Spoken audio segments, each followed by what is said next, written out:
Hey there, everybody, and welcome to this presentation on the causes of addiction, a trauma-informed approach. I'm your host, Dr. Elise Snipes. In this presentation, you're going to learn about addiction, the prevalence, what we think are some of the causes, the functions of addiction, and develop an understanding of how addictive behavior, regardless of the origin, often ends up being a form of self-medication. So let's start out with the statistics part. 16.3 million adults ages 18 and older, or about 6.8% of this age group, had an alcohol use disorder in the 2014 drug addiction survey. Now, 2014, I know that's a while ago. They don't do these surveys all that often, or at least they don't publish them online all that often. But remember, this was before the pandemic. We know that now the pandemic has occurred or is occurring, that the levels of substance misuse as well as depression and anxiety and other issues have skyrocketed. In 2013, an estimated 24.6 million Americans, or 9.4% of the population, had used an illicit drug in the past month. Now, in 2013, just kind of going back historically a little bit, remember that marijuana was not legalized in a bunch of states back then. So marijuana counts towards the illicit drugs. Either way, it's important to recognize that there is a significant amount of substance use, whether it's legal or not. If people want it, they are going to find it. About 47%, yes, you heard me right. 47% of the U.S. adult population suffers from an addictive behavior with serious negative consequences in any 12-month period. Now, that includes things like compulsive gambling, smoking, drug addiction, alcoholism. So there are a lot of things, porn addiction, that there are a lot of things that fall under that umbrella. But just sit back and think about that. That's basically half the people, half the adults in the U.S. are struggling with a behavior that is designed to help them escape from unrelenting pain. That is heartbreaking.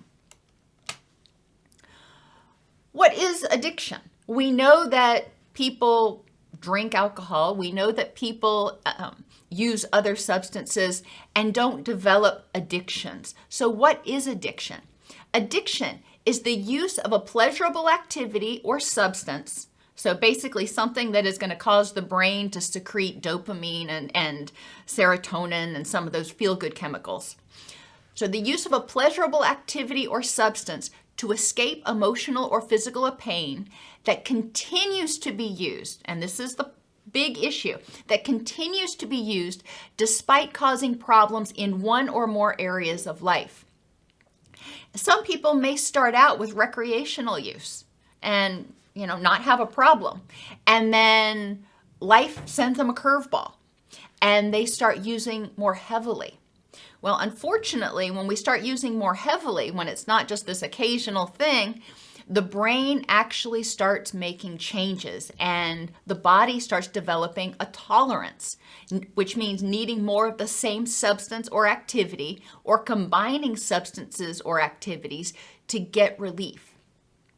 And the brain does this because when we are engaging in an addictive behavior, we're basically flooding the system with happy chemicals. And just like any flood, too much for a long period of time is going to cause damage. So the brain says, I'm going to put up some blockages. I'm going to keep so much of those happy chemicals from going through so I don't overstimulate the system. So tolerance is actually our body's way of saying, I want to survive. Withdrawal occurs when we quit flooding the system and we go back to the normal amount of happy chemicals, to make it very simple.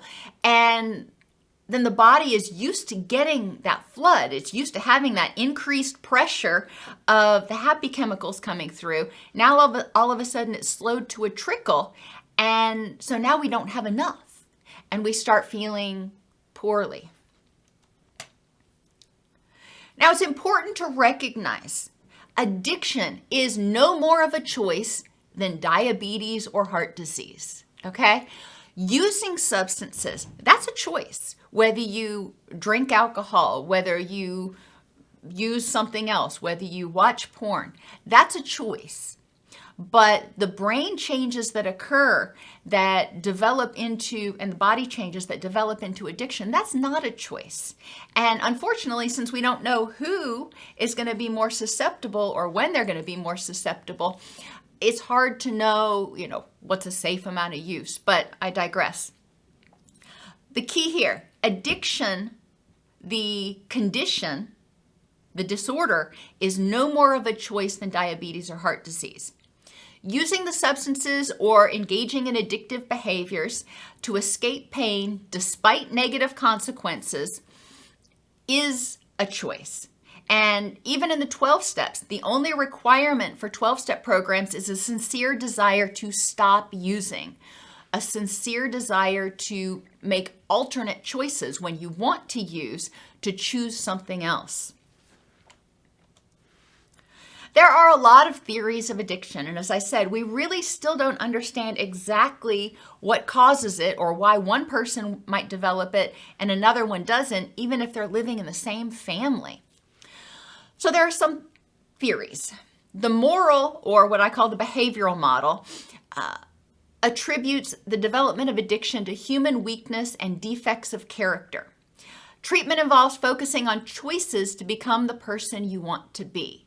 And the moral model is very choice-driven, very cognitive, behavioral in nature. The disease model says that addiction is an illness that occurs due to impairment of healthy functioning of the body. And a lot of times they'll talk about diseases as being progressive, incurable, and fatal. So let's just look at that for a second. Progressive, when people are using, if they use frequently or consistently, the body is going to adapt. They're going to develop tolerance. So they're going to need more. And then the body will adapt to that, and then they will need more. So yes, this is progressive. The problems that are occurring in their life as a result of their addictive behaviors are also probably progressive. Incurable. What does that mean?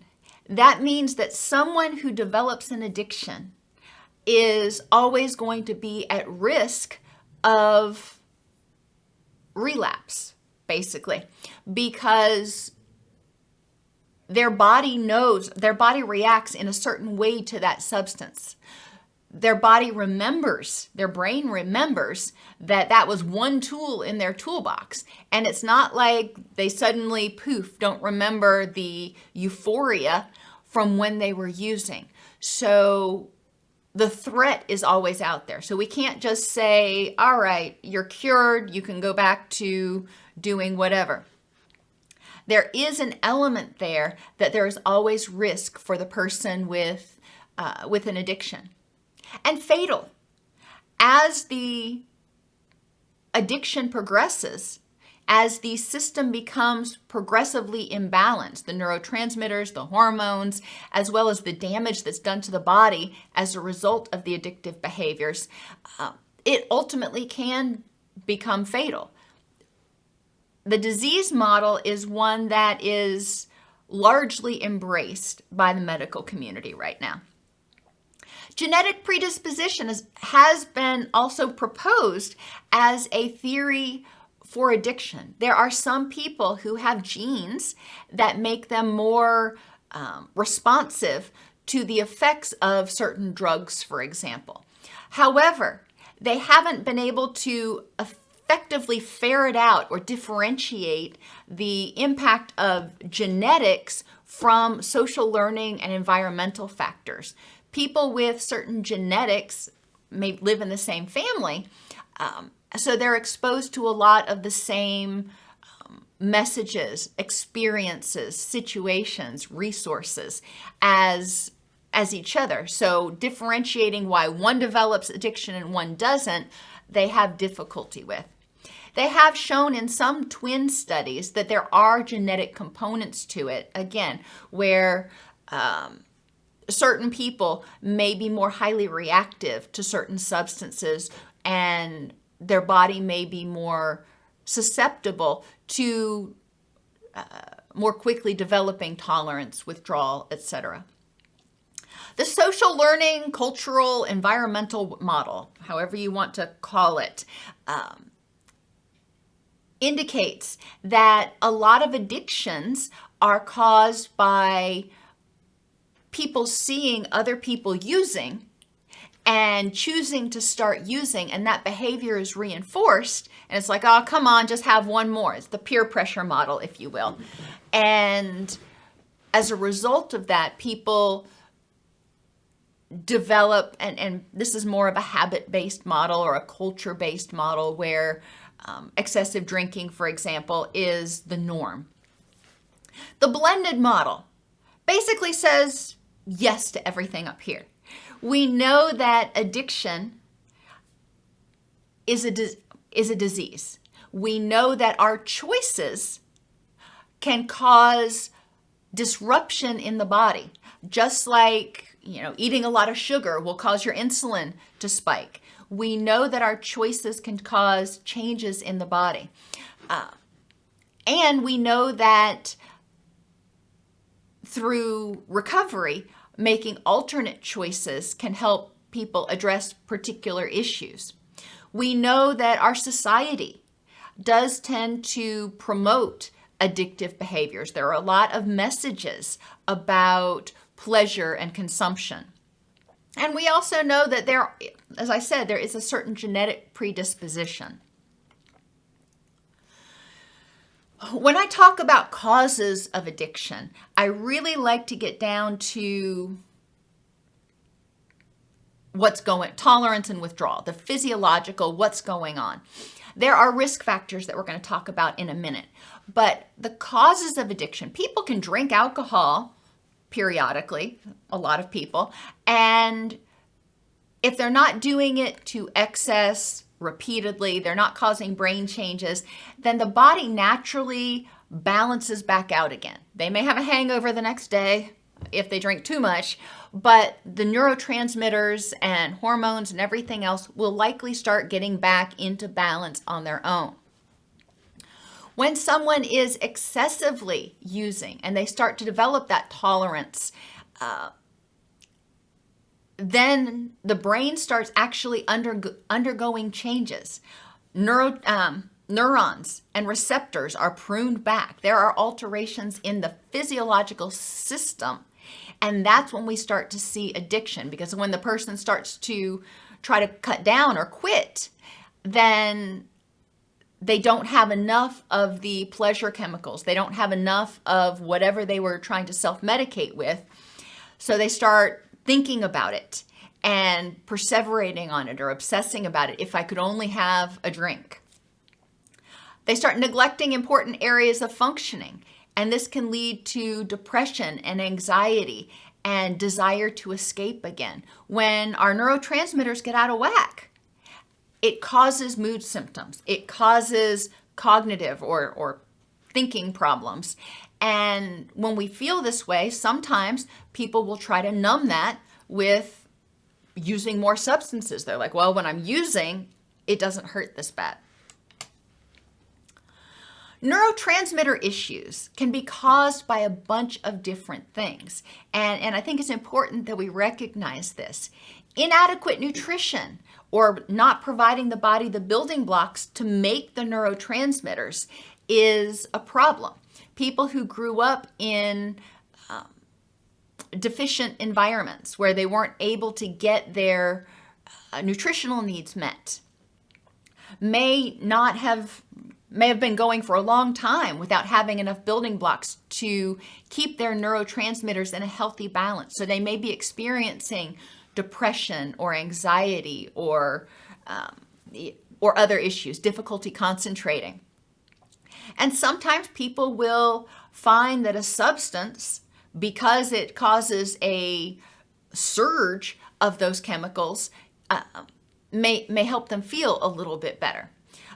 But inadequate nutrition is a problem also in recovery. If people don't have good nutrition, then they are not going to be able to make the building blocks to help their body repair and rebalance. We can also have neurotransmitter imbalances due to dysfunction in the manufacturing process. I don't know what else to call it. If the body doesn't have all of the vitamins and minerals it needs, if it doesn't have all the resources it needs in order to break down the building blocks and make the neurotransmitter, and a lot of them are actually made in our gut. So if your gut microbiome is wonky, which happens especially with chemical substances of abuse,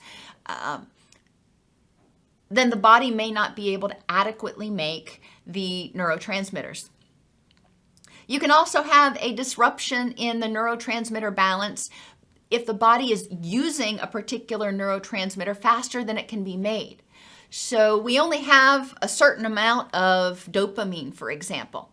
And if we are just pedal to the metal using those pleasure activities or substances, we're flooding the system with dopamine. At a certain point, there's none left to put into the synapse. So that can be a problem. Once neurochemicals are in the synapse, in the brain, they sit there for a while and they're absorbed and moved on down the pathway. But if they're not allowed to sit there for long enough, kind of like if you take a sponge and you just drop it onto a spill and pick it back up again, and you're like, well, it didn't absorb anything. If they're not allowed to sit there long enough, then they can't do their job. So if the enzymes that are responsible for basically breaking down the neurotransmitters in the synaptic space, packaging them up and putting them back up on the shelf again, if they do their job too quickly, then that can prevent enough of the neurotransmitter from getting downstream. A lack of receptors. Remember I said when people are engaging in addictive behaviors and flooding the system, a lot of times the brain will actually prune off some of those receptors because it says we don't, normally we needed all these receptors in order to keep things going because there wasn't a whole lot and we needed to be able to reach out in as many places as possible. But we've got so much. We don't need to be able to reach out with 16 hands. 2 hands has got it. So the brain may have pruned away some receptors. Now the good news is the brain actually can undergo something called neurogenesis that helps it repair itself to a certain extent during the recovery process. And finally, neurotransmitter imbalances can be caused if for some reason the body can't transmit or the brain can't transmit that nervous signal, can't transmit the message from the neurotransmitters downstream. So it would be like picking up a telephone and dialing it, but the message couldn't get out. Any of these things can cause depression, can cause anxiety, can cause mood disorders or mental health issues that can set somebody up to be at risk for developing addiction. People who have experienced trauma may be under stress a lot. So their HPA axis or their threat response system is constantly on, which means their body is constantly receiving input of adrenaline and cortisol and norepinephrine. And the body will respond to an overactive HPA axis just like it responds to excessive input as a result of drug use, and it will undergo changes. Addiction causes physiological changes that are similar to experiential trauma. When somebody experiences some sort of trauma in their life, it activates their HPA axis or their threat response system. This is what we're talking about with PTSD and CPTSD. Addiction does the same thing. Alterations in neurochemicals from the addictive behaviors trigger the fight or flight response, or that HPA axis, either during use, if they're using stimulants, or during withdrawal, if they're using depressants. When the depressants leave their system, there is a flood of excitatory neurochemicals. So we're triggering that threat response system. We're triggering that HPA axis in the body. Persistent triggering of this system results in alterations to protect the organism. And I call this the flat and the furious, because when the system is activated too much, then it starts only reacting. It starts paring down its excitability or its sensitivity, and it only reacts when there's a huge threat to what's going on. So the person may feel flat. They're not feeling much of anything, but then when they do get triggered, oh boy, do they get triggered. So they go from flat to furious. It's important, again, and I know I've said this like 3 times, but it's so important for you to recognize that addiction, whether it is a behavioral addiction like porn addiction or chemical addiction, any of those addictions that flood the system with excitatory neurochemicals, any of those behaviors that cause the fight or flight axis or the HPA axis to be triggered, are going to result in brain changes similar to that as people who have, for example, PTSD or CPTSD. My philosophy, or my definitions, I guess, are that the causes of addiction are neurochemical changes and the organism's desire to rebalance or to accommodate or compensate for those neurochemical changes.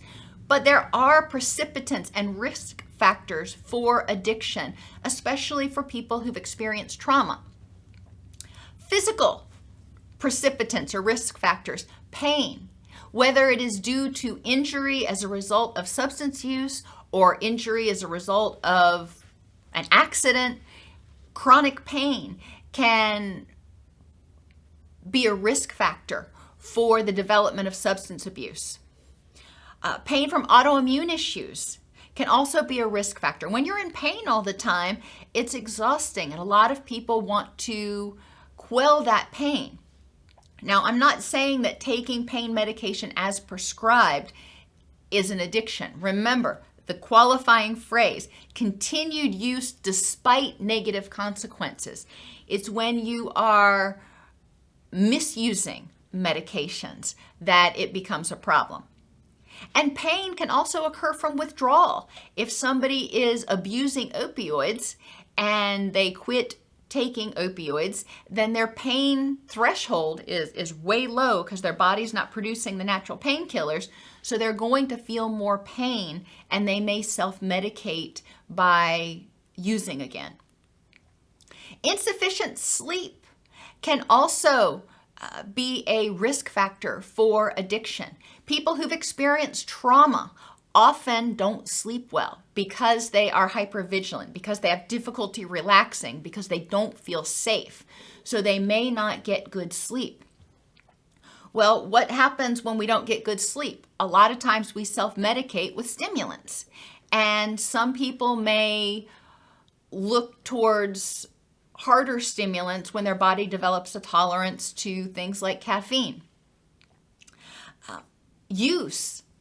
If you are using substances, then when you're using stimulants, for example, that's going to impair your sleep. If you're using depressants, it may help you get to sleep faster, but the quality of sleep is often crappy. And as those depressants leave your system, your sleep is disrupted even more. Poor nutrition can also be a risk factor. And disrupted circadian rhythms from staying up all night playing video games, or staying up all night using, or being hypervigilant and not able to get quality sleep as a result of trauma can disrupt the hormones that help us feel hungry or satiated. So people may not remember to eat, they may not be motivated to eat, or they may eat constantly, but they may eat to soothe. They may eat high-fat, high-processed foods in order to trigger the release of dopamine and serotonin. And some people have their appetite suppressed by addiction. When they use their substance, it has an appetite suppressant effect. So they're not getting good nutrition, so their body can't make the building blocks to rebalance itself and recover from the use episode. A dysregulated HPA axis, and that's what I was talking about with the flat and the furious earlier. When people experience trauma, either as a result of using substances or a result of an experience, it can lead to a HPA axis or a threat response system that is dysregulated. When people are feeling flat, they may use in order to try to feel better or feel something. When people are feeling furious, they may use to numb the pain, to quell the anxiety or the anger. Impulse control issues, including ADHD, is also a risk factor for addiction. And some people who've experienced trauma may have some impulse control issues because of that dysregulated HPA axis. They may, when they start feeling anxious or angry, they go from 0 to 250 like that, and it's overwhelming, and they don't know how to make it stop. So they turn to the addiction. People with ADHD, we also know, tend to be more impulsive. They tend to be more at risk for acting before they think. And there is a risk in the literature associated, or a higher risk for people with ADHD for developing addictions. And early direct exposure to substances. The brain, before the age of about 24, is still forming, especially in the area of the prefrontal cortex, which is where we have our impulse control and our higher order thinking and our decision-making centers. They found that when people are exposed to trauma or substances at an early age, before the brain is finished forming, that it actually causes a lot more damage, and it causes damage a lot easier than for somebody who is older. So think about a clay pot.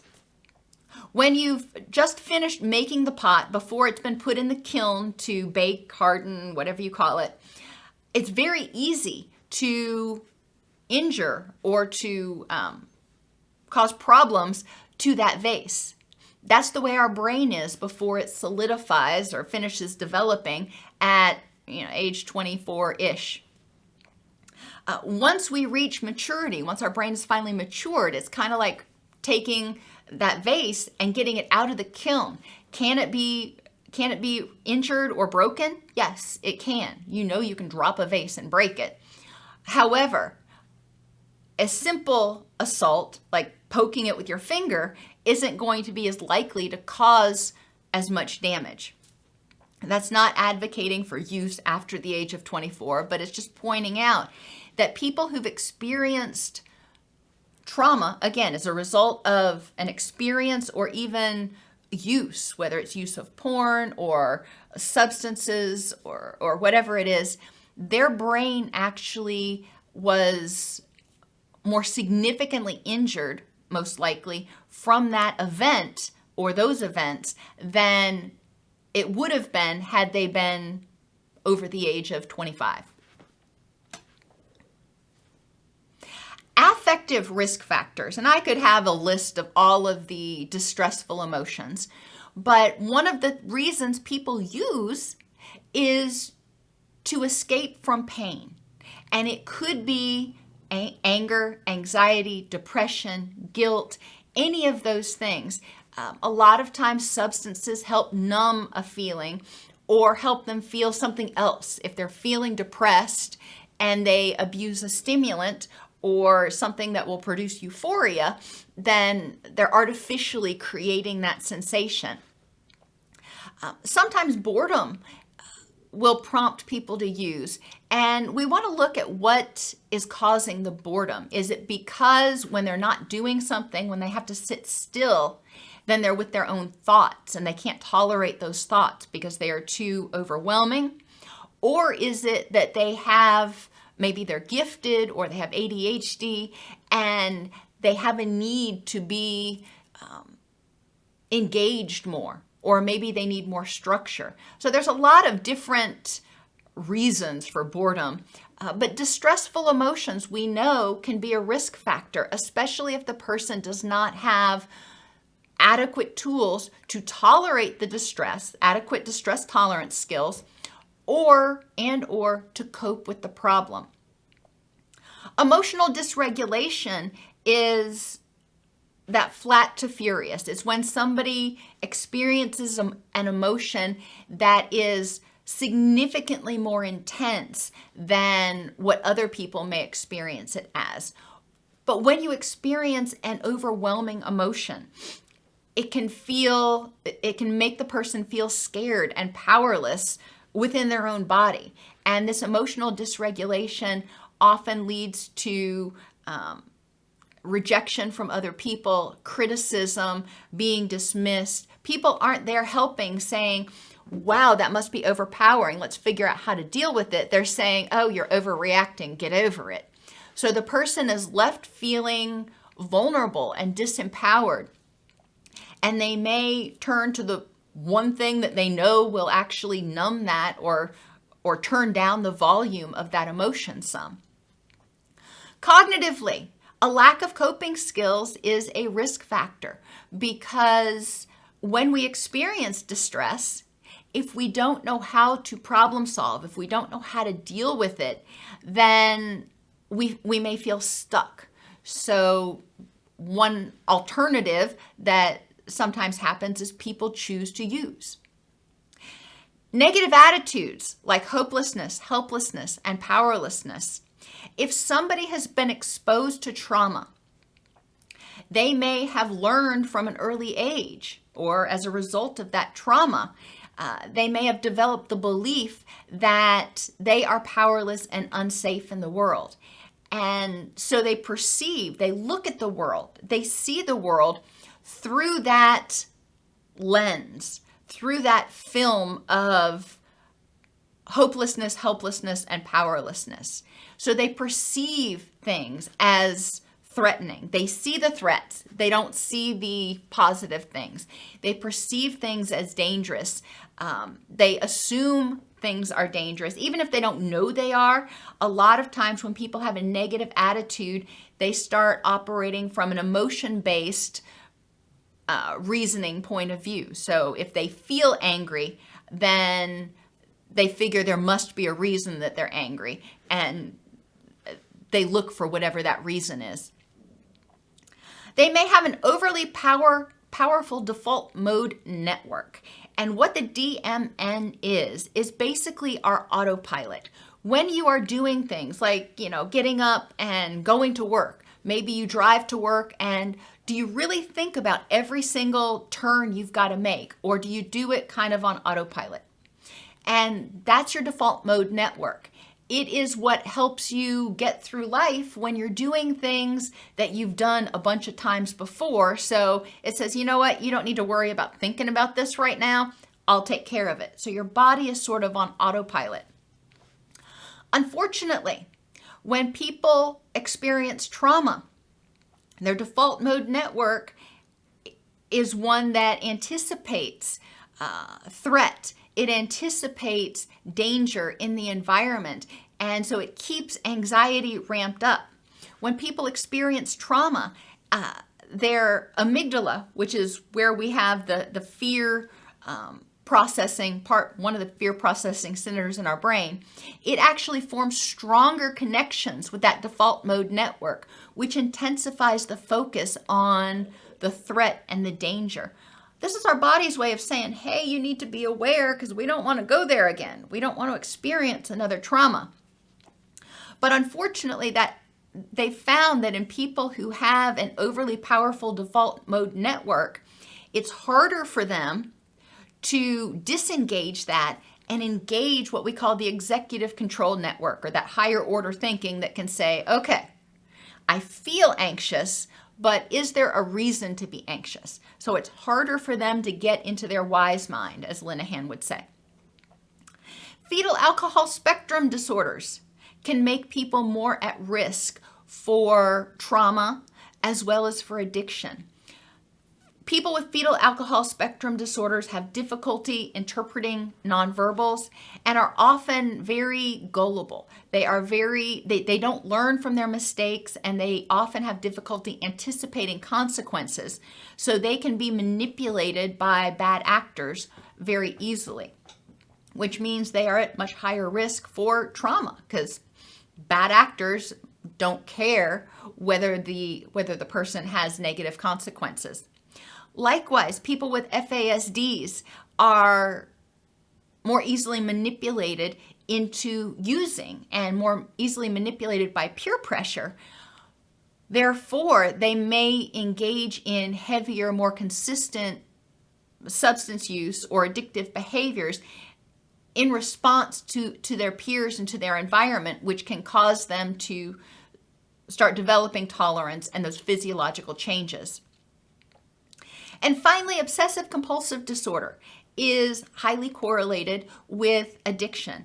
In obsessive compulsive disorders, people have obsessions about things that cause them anxiety, cause them distress, and they have these compulsions. If I do this, it will quell the anxiety and the distress. Well, one of those things sometimes can become using. And we see a similar pattern. It's not the same, but we do see a similar pattern in addictions, where when people start having these obsessions about needing to use, they can't get the addiction off of their mind. When they use, all of a sudden it quiets that voice for a few minutes, and it helps them relax. Environmentally, access is a risk for addiction. And what I mean by that is, if people have easy access to substances or to pornography or to video games or whatever it is, then it is a risk factor, especially if they've experienced trauma, if they've got PTSD or hypervigilance that they may be seeking to find a way to self-medicate. Then having that access there may pose a temptation. The unsafe environment also can be a risk factor for addiction. If it doesn't meet their physical needs, that's traumatizing. Physiologically, when we don't get our needs met, the body goes into a state of fight or flee. But when we don't get our physical needs met, it makes us feel unsafe and disempowered. That's trauma. Affective. If it's an unsafe affective environment, it's not safe to have your feelings. If you're in an environment and when you start to have feelings, nobody helps you learn how to deal with them. Kids don't know how to deal with their feelings. That's what they're supposed to learn in their relationship with their caregivers. And safety. When people feel unsafe in their environment, if they're worried about somebody breaking in, or maybe they're sleeping in their car, or they're sleeping on the street, that is traumatic. They are not going to get good sleep. Their threat response system is going to be ramped up because their body's saying, okay, you may doze off, but it's not safe to get that deep quality sleep that you need. And all of these can start causing systemic and brain changes. And if people aren't getting their relationship needs met, an unsafe environment can also be one where the people in it are not safe. The people in it are aggressive or abusive or neglectful.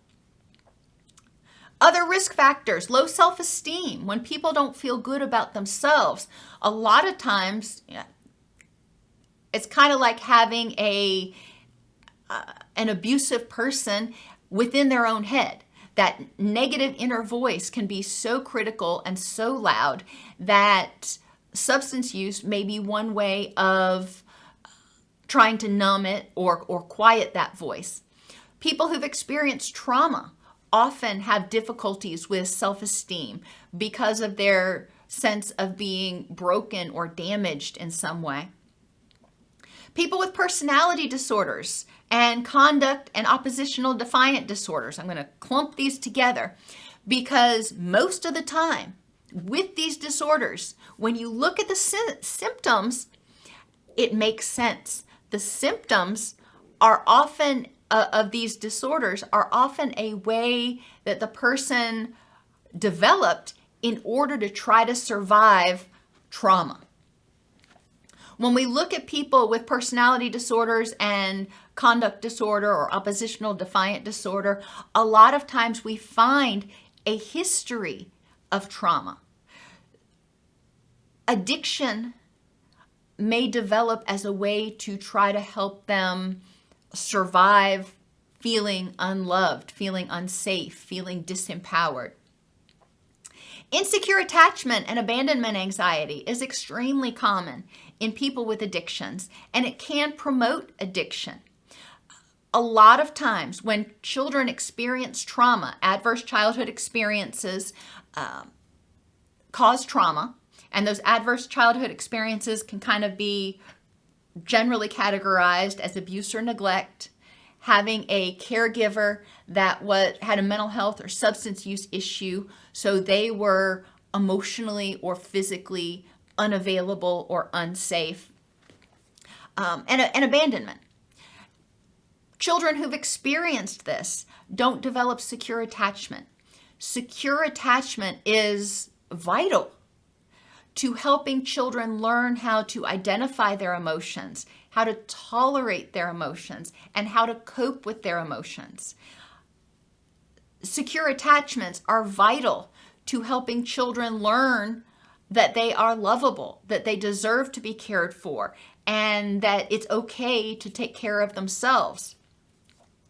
Children who've experienced adverse childhood experiences or childhood trauma are at higher risk for addiction because a lot of times their HPA axis, remember that threat response system, has already long been dysregulated from the trauma. And the addiction may be a way of trying to rebalance the system the only way they know how. Abusive relationships and peer pressure also can contribute to feelings of hopelessness and helplessness and contribute to misuse of substances or activities. The functions of addiction. Well, it's pretty simple. To produce feelings of pleasure, euphoria, or happiness when none exists by altering brain chemicals. If somebody just can't feel happy, sometimes they're just like, please, let me see color. Let me feel something. It can be used to numb emotional or physical pain when nothing else works. And again, this is by altering brain chemicals.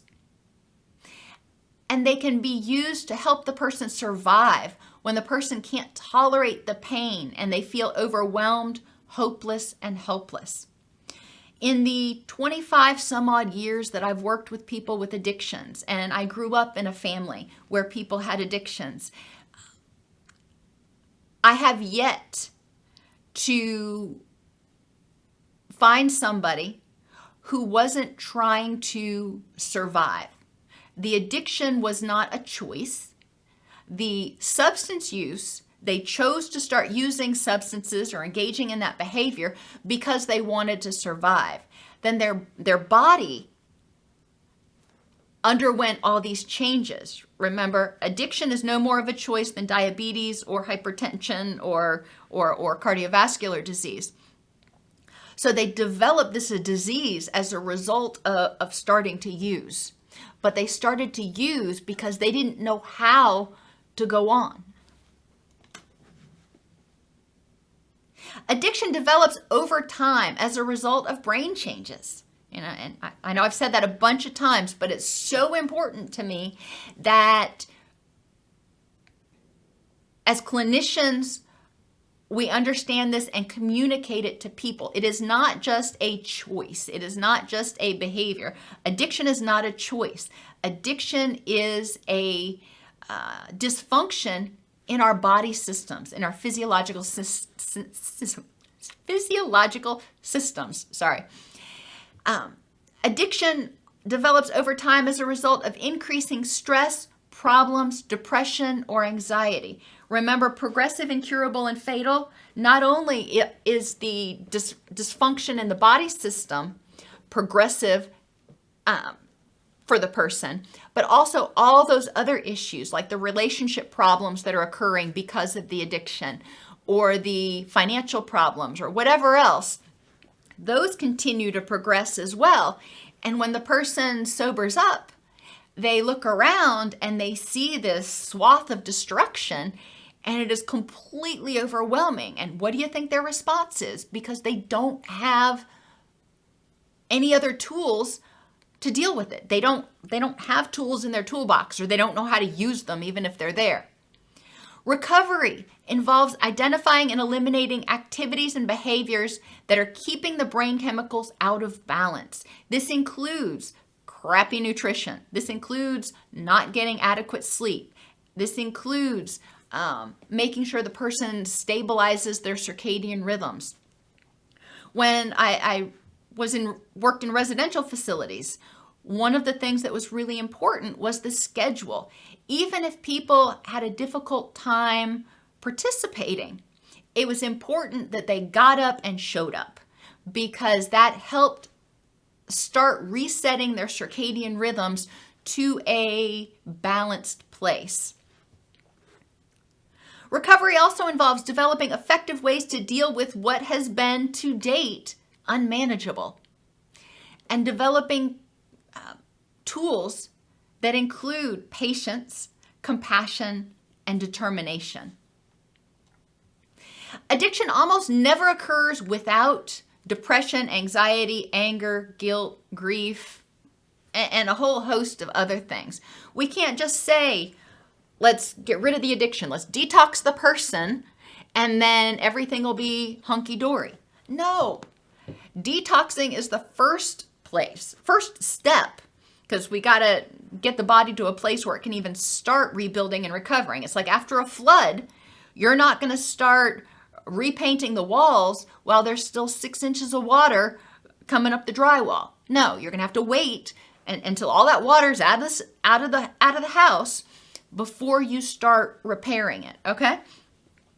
But it's also important to recognize that just like when there's a flood, the drywall may get damaged, the carpet's damaged, the flooring's damaged. You may start having mildew grow. There are a lot of other issues that occur concurrently, and that mildew may have been there before the flood, and the flood just helped it all of a sudden start flourishing. Just like depression may have been there before the addiction, but the addictive behaviors actually throw the neurotransmitters even further out of balance, so it makes that depression flourish even more. We want to recognize that co-occurring disorders are the expectation, not the exception. We have to treat whatever was causing that distress. We have to help the person develop the tools to deal with distress when it comes along. Clinically significant anxiety or depression also rarely occurs without the presence of some addictive behaviors. And I really challenge you to find people who have clinically significant, diagnosable depression or anxiety, and how many of them don't have some sort of addictive response. And unfortunately, a lot of them do, whether it's smoking or drinking or working. Working can be another thing where somebody just throws themselves into something that will occupy their mind and potentially provide them a sense of accomplishment and therefore pleasure. Addictive behaviors are an ineffective way of coping and almost always cause more behaviors in the long run, or more problems in the long run. Effective addiction treatment has to focus on identifying and addressing the causes of the pain for the individual. It's more than just repairing the body. We have to look back and say, where did this come from? What issues are maintaining your depression, your anxiety, your grief, your feelings of hopelessness, helplessness, and powerlessness? Stopping use is not the same as recovery. Recovery is creating a lifestyle in which you feel happy more often than not, you are physically comfortable most of the time, and you do not need to escape or numb physical or emotional pain. You're able to actually sit with it. You don't like it, but you can sit with it for a minute until you can figure out how to address it. To become an addiction counselor, you need to get 180 to about 365 hours of addiction-specific training, complete an internship, and pass a state exam. AllCEUs.com offers an online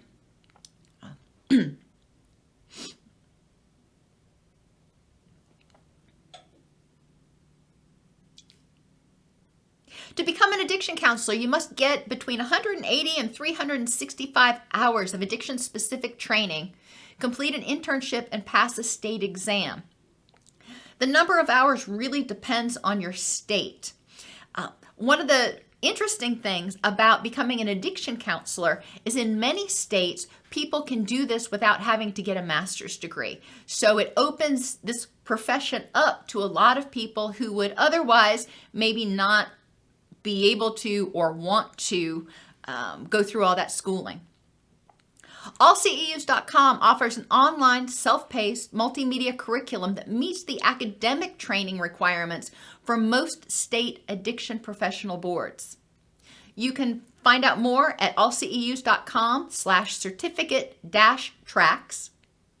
If you're studying for your state boards, you've already gotten all your training, check out the Addiction Counselor Exam Review playlist at allceus.com/YouTube-playlists.